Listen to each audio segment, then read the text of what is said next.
Sometimes it feels like you're from another world entirely, like the people around you, even those you share blood with, are speaking in tones that don't echo inside you. Their joy, their rhythm, their way of connecting, it all feels like a dance choreographed in a language your heart was never taught. You might crave closeness, but when it arrives, it feels thin, like you're hugging shadows. And while everyone else seems swept up by the promises of modern life, chasing dreams, chasing likes, chasing stability, you stand back, puzzled, wondering if you're missing something obvious, or if you're the only one seeing through the whole charade.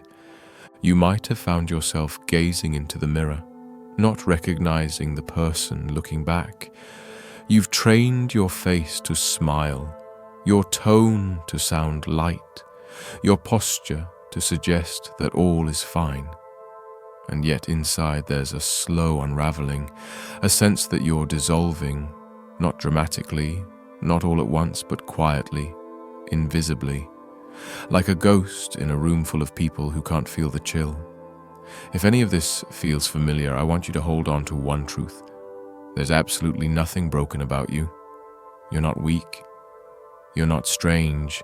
You haven't lost your way. In fact, you might be far closer to something profound than you realize. There are others like you, not many, but enough to know you're not imagining things. They walk softly through life. They don't scream for attention, they watch. They feel deeply.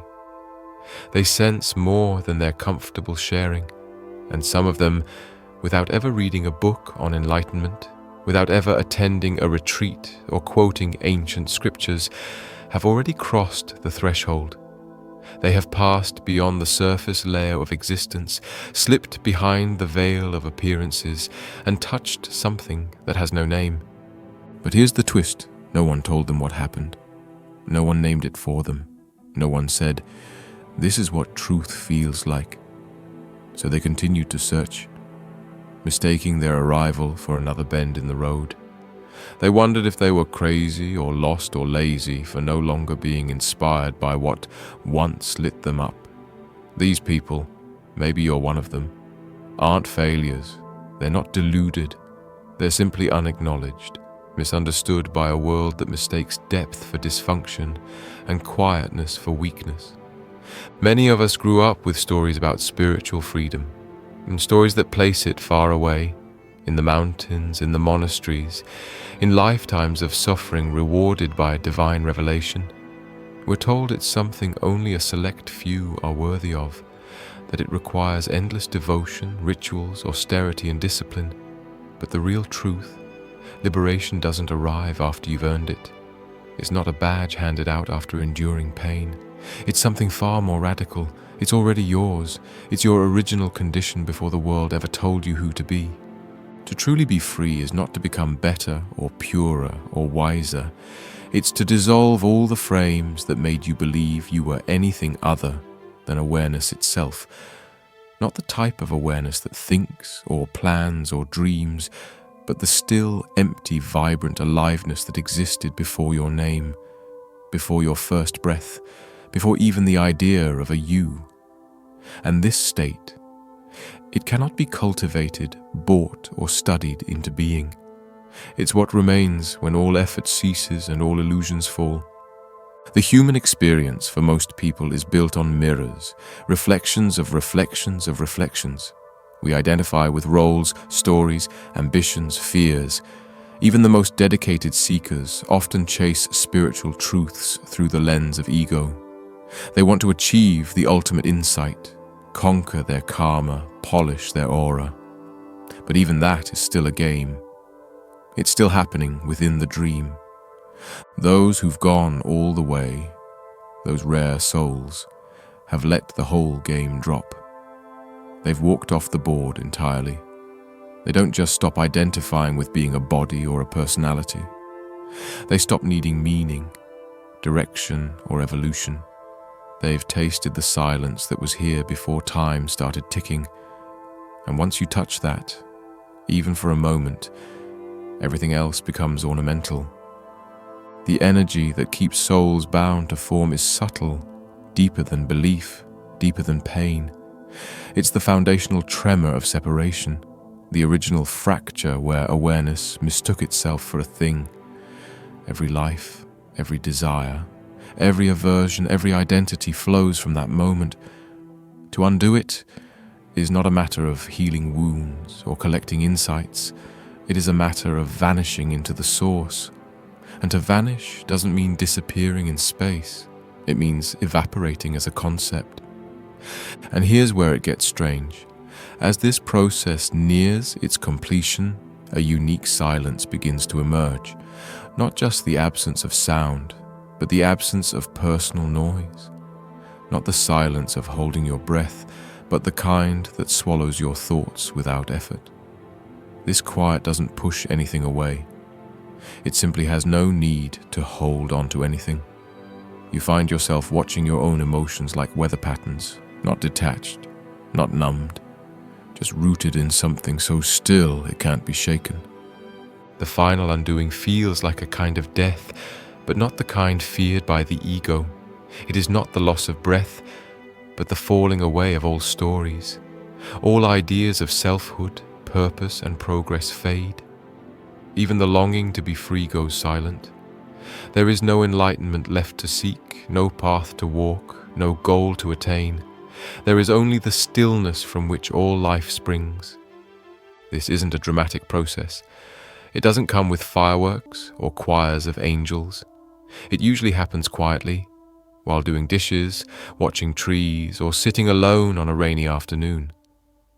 One day you simply realize the seeker has vanished, and what remains has no name, no agenda, no need to be seen. It doesn't want to change the world, inspire followers, or teach. It may speak, but not to persuade. It may act, but never from motive. It is moved only by the weightless flow of existence itself. These individuals might look ordinary, even plain. They don't advertise their state. They don't demand recognition. In fact, the more free someone becomes, the less they care about being known. Their power is not in what they do, but in what they no longer need to do. Their stillness is not something they create. It's simply what's left after everything unreal has fallen away.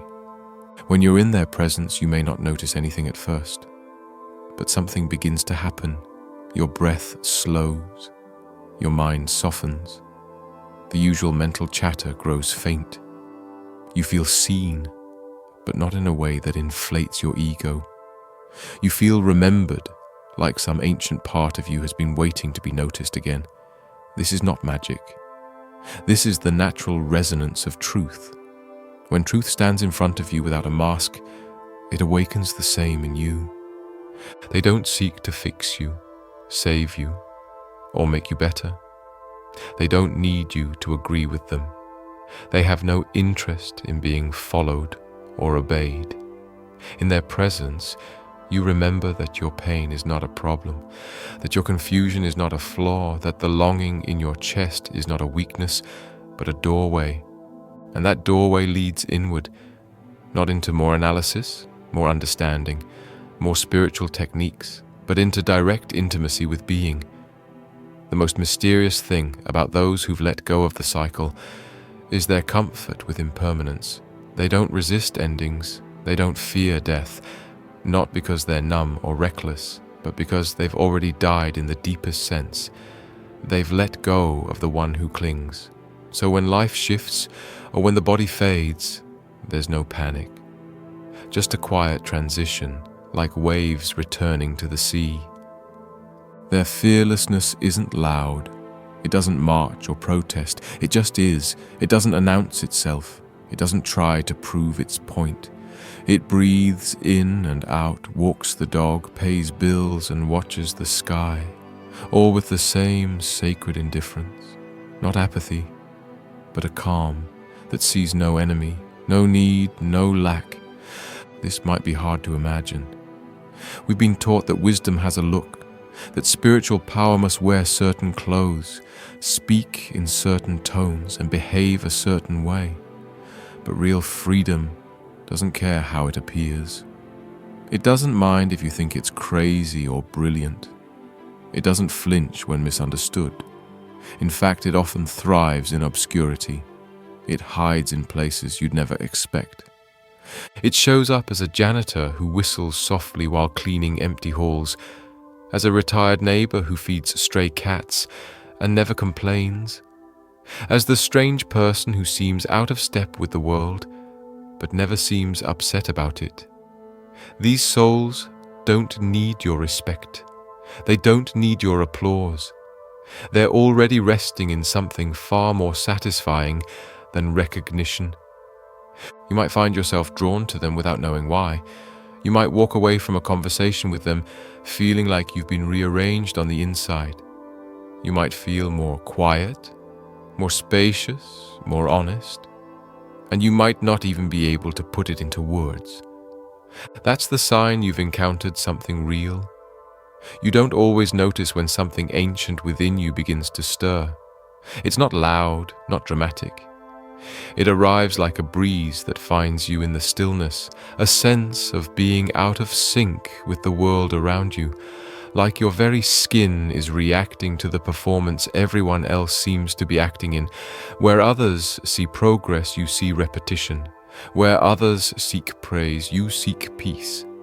And where others grasp for more attention, more certainty, more identity, you feel yourself silently backing away, unsure if you even want to play the same game anymore. You might find yourself lying awake at night with a strange ache in your chest, not from sadness exactly, but from a sense that this life feels like it's missing something you can't name. Not a job or a person or a goal, but something older than all of those. Something you've been homesick for your whole life without knowing what that home even looks like. You try to shake it off, fill your time, follow advice, be present. But the feeling lingers. And that quiet pain isn't dysfunction. It's a whisper from your soul that you didn't come here to fit into the script. You came to remember something that the world forgot. When you begin to shed the weight of illusion, it doesn't always feel graceful. In fact, it's often disorienting. You start seeing through things you used to believe in. Titles, appearances, the chase for validation. You might begin questioning everything, not out of rebellion, but because you can no longer pretend that surface answers are enough. And this unraveling doesn't mean you're lost. It means you've stopped pretending. It means the roles you were handed no longer stick. The masks you once wore don't sit comfortably anymore. And somewhere underneath all of that, something true starts to rise. This truth doesn't shout, it doesn't argue, it doesn't need to. It watches, it listens, it waits. You may find it watching behind your own eyes as you move through your day, a presence behind the thinker, behind the doer, behind the emotional waves. It's not trying to control anything. It just is. And when you first notice it, it can be startling. Who is this quiet watcher inside me? Why does it feel more real than the one I've called me all this time? And the more time you spend in its company, the more the old stories begin to fall apart. The timeline you were so invested in loses its urgency. You stop counting achievements. You stop needing explanations. You begin to sense a rhythm in life that isn't based on goals or deadlines, but on something far more subtle, like the tides or the breath of the earth. And from this place, suffering doesn't disappear, but it changes shape. It no longer defines you. It becomes weather, passing through, passing over, no longer carving scars. The shift into this deeper beingness isn't marked by flashy experiences. It's often accompanied by a kind of inner dying, not a literal death, but a surrendering of effort. The part of you that was always pushing, striving, trying to prove something, loses its grip. And when it does, you're left with an unfamiliar quiet, a space where nothing is demanded of you. At first, that silence might be terrifying. You might want to run back to the noise, to the busyness, to the familiar discomforts. But if you stay, if you breathe through the emptiness, something miraculous begins to happen. You find yourself resting, truly resting, for the first time in your life. And in that rest, something deeper wakes up.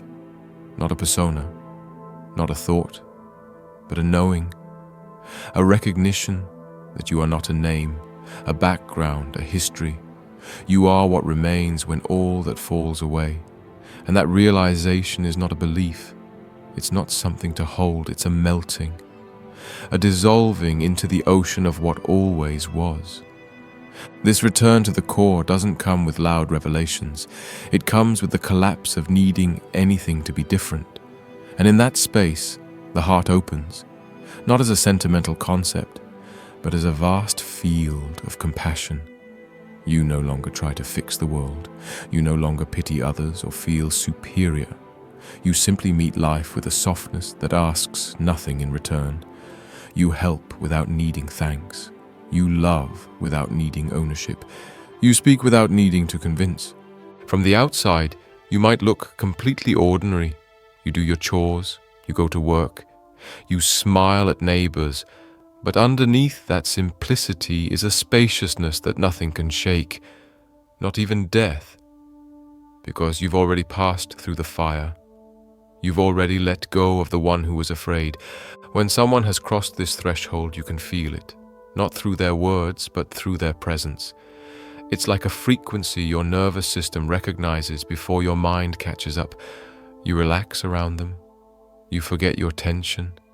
You find yourself pausing mid-thought, not because you're confused, but because their stillness has softened your mind.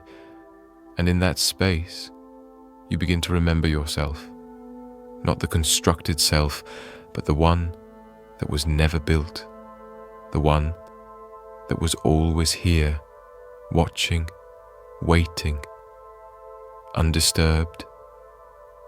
These individuals don't gather followers. They don't need platforms. They may live tucked away in quiet lives, unnoticed by most. They might be the old woman in the corner who never speaks unless spoken to. They might be the bus driver who smiles for no reason. They might be the man at the back of the room who never tries to stand out. Their lives don't scream, they whisper, and yet that whisper carries more truth than entire libraries of spiritual teachings, because what they've touched can't be written down, it can't be taught, it can only be lived. And even then, it's not about doing, it's about being, and not even being as a verb, but as a condition, an isness that underlies all appearances.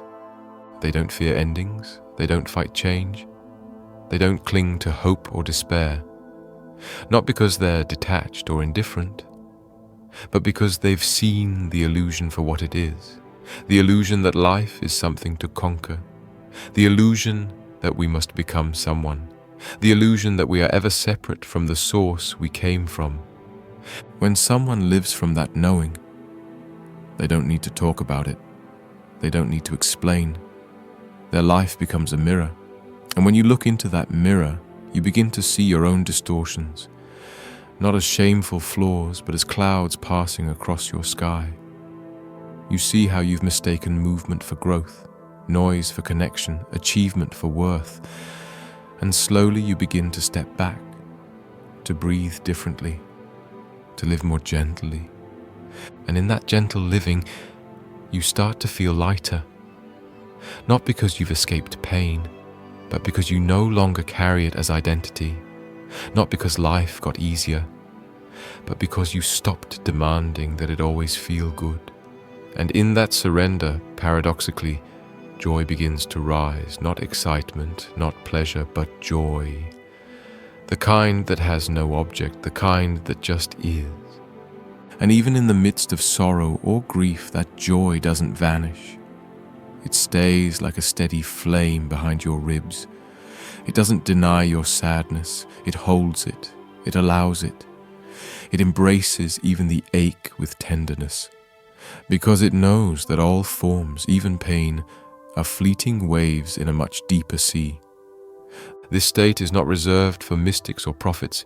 It's available to anyone willing to stop chasing, to anyone brave enough to stop becoming, to anyone quiet enough to hear what's always been speaking beneath the noise. And once you taste it, nothing else will satisfy. Because it's home, not a place, not a future, not a goal, but the return to what you were before you became a person with a story. And that return might begin in the most unexpected moment, while tying your shoes, while washing your hands, while watching a child laugh. It sneaks up on you. It doesn't knock. It doesn't need permission. It's been waiting. And all it needs is your willingness to stop resisting it. That resistance, by the way, will come. It's the last reflex of the identity trying to stay intact. It will whisper doubts. It will tempt you back into old dramas. It will tell you you're making it all up. It will insist that you need to go back to being someone. But if you can let that voice burn itself out, if you can sit in the discomfort without reaching for distraction, you will begin to feel what lies underneath it. You will begin to sense that the one who suffers, the one who longs, the one who tries, was never real in the way you thought. That what you are is not a product of time, not shaped by your past, not defined by your future. You are the silence holding every sound, the canvas behind every scene, the stillness that never came and never goes. And once you know this, even if just for a moment, the world changes, or rather your way of seeing the world changes. Trees look different, conversations feel deeper, time stretches and softens. You begin to live more slowly, more deliberately, not because you're trying to be spiritual, but because you've fallen back into rhythm with life itself. And that's the secret. All the effort was only needed to exhaust the ego. All the seeking was just a circle leading you back to here. And now that you're here, all that's left is to let yourself be breathed by life. To be lived. Not as a person chasing meaning, but as meaning itself. Walking, eating, sleeping, loving, fading, returning. There is a particular moment in the inner journey when everything familiar begins to unravel, but not in the way people expect. It's not explosive, it's not cinematic.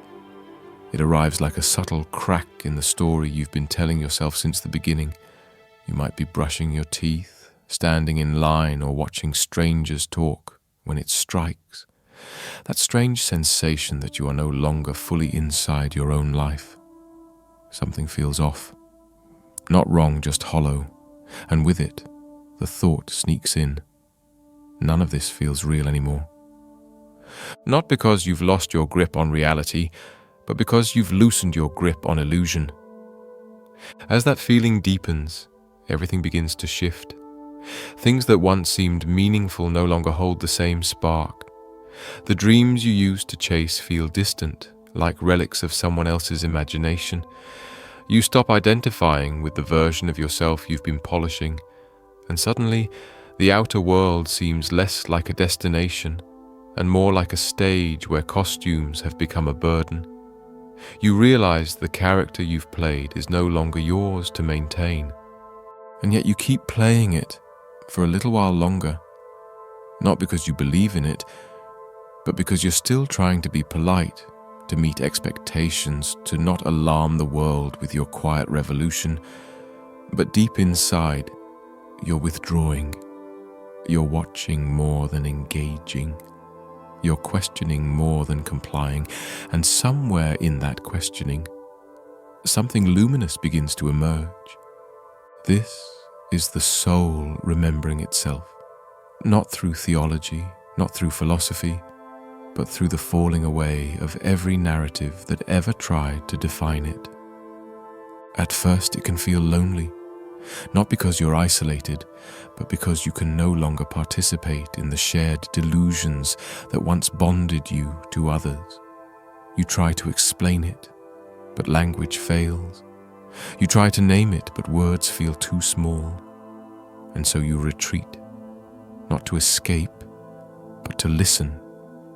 You go inward, not out of despair, but because that's where the real signal is coming from now. In the quiet of that retreat, a strange thing happens. Time begins to lose its grip on you.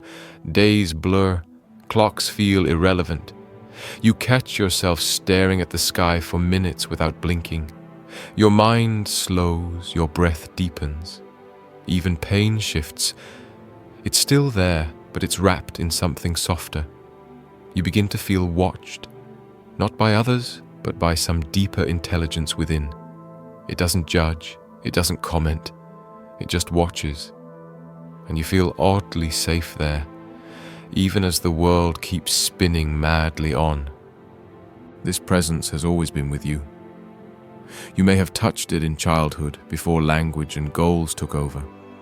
You may have glimpsed it during heartbreak, illness, loss, those moments when the ego cracks and something infinite peeks through. You may have mistaken it for a mood, an instinct, a dream, but now it refuses to be forgotten. Now it grows.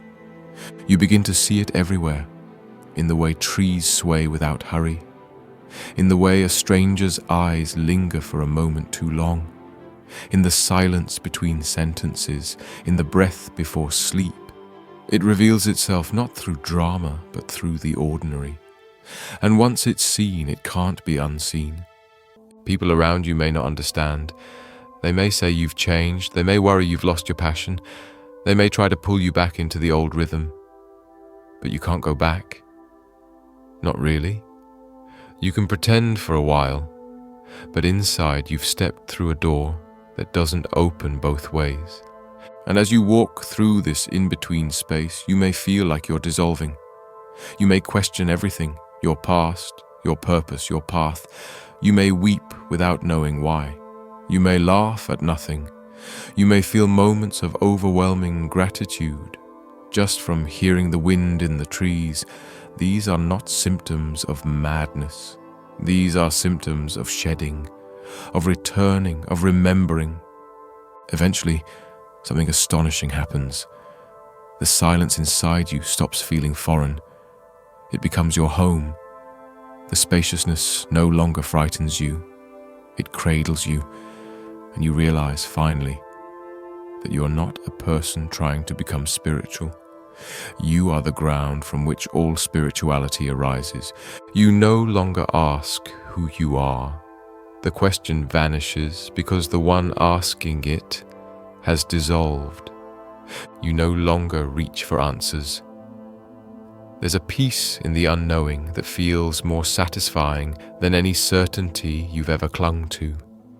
And life, once a chase, becomes a flow.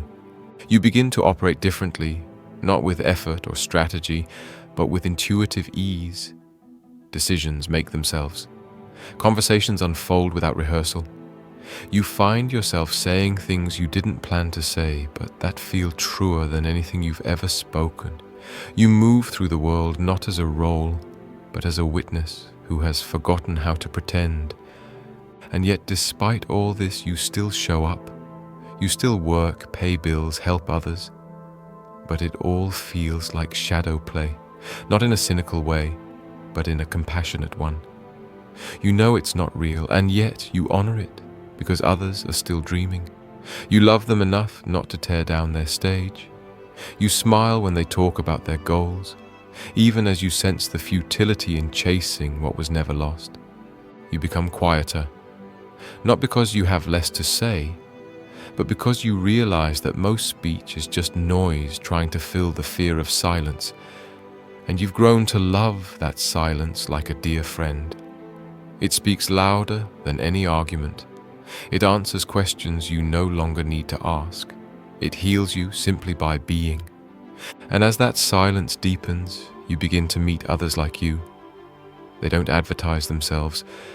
They don't walk around glowing, but you feel them in a glance, in a pause, in the energy that rests around their words. There's a recognition, not of personality, but of presence. You see yourself in them, not the self you built, but the self that has no name. These meetings may be brief. You may pass them on the street, sit beside them on a bench, exchange a few words and nothing more. But the impact lingers. You feel more whole after, more here. As if the universe is gently reminding you that you're not alone in your knowing, that others too have slipped through the cracks of the dream and come out the other side. And sometimes the most powerful reminder comes not from a person, but from nature. A single leaf spinning in the wind, the reflection of moonlight on water, the sound of thunder in the distance. These aren't metaphors. They are living messengers, speaking the same language your soul never forgot. When you stop trying to decipher them and simply feel, something in you clicks into place. And from that place, a deeper form of compassion arises. Not pity, not rescue, but the kind of love that sees through the veil and knows that nothing is truly broken, that even pain is a sacred invitation, that even fear is a path. And so you stop trying to fix others. You simply sit with them. You hold space. You reflect their light back to them, gently, patiently, without agenda. This is not spiritual performance. It's not something you can learn or teach. It is simply what happens when the center falls away, and what remains is life, naked and whole. You realize that the greatest service you can offer the world is to be empty enough to let presence flow through you unfiltered, to be a hollow instrument through which the sacred plays its melody, unheard yet unmistakable. And then something even more unexpected happens. You stop needing liberation, not because you've outgrown it, but because you realize it was never something to possess. It was never a prize, never a goal, never a reward for hard work. It was the truth beneath the dust of becoming. It was the silence behind the symphony. It was what you always were before you started trying to be anything at all. This realization doesn't arrive like a light bulb. It dawns like morning light, slowly, gradually, almost imperceptibly. And then one day, you notice, you no longer chase awakening. You no longer identify as a seeker. You've become the sky watching all the storms come and go. And in that sky, everything belongs. Even the ego, once feared, once fought, becomes just another cloud. It rises, it plays, it passes. You no longer war with it, you greet it with kindness, knowing it once tried to protect you in the only way it knew how. And now, you are safe without its armor. And death loses its grip, not as a concept, but as a looming threat. You see it now for what it is, a doorway into the next expression of being, not an end, but a pause. You don't run toward it. You don't resist it. You simply trust it, the way the ocean trusts its tides, and because of that, you live more freely, more fully, more lightly. Every breath becomes sacred, not because it might be your last, but because it's happening now. In the end, this entire journey was never about adding anything to yourself. It was about subtraction, about burning away the layers until only truth remained. And truth doesn't need defending. It doesn't need explaining. It doesn't need agreement. It simply is. You are not a spiritual tourist.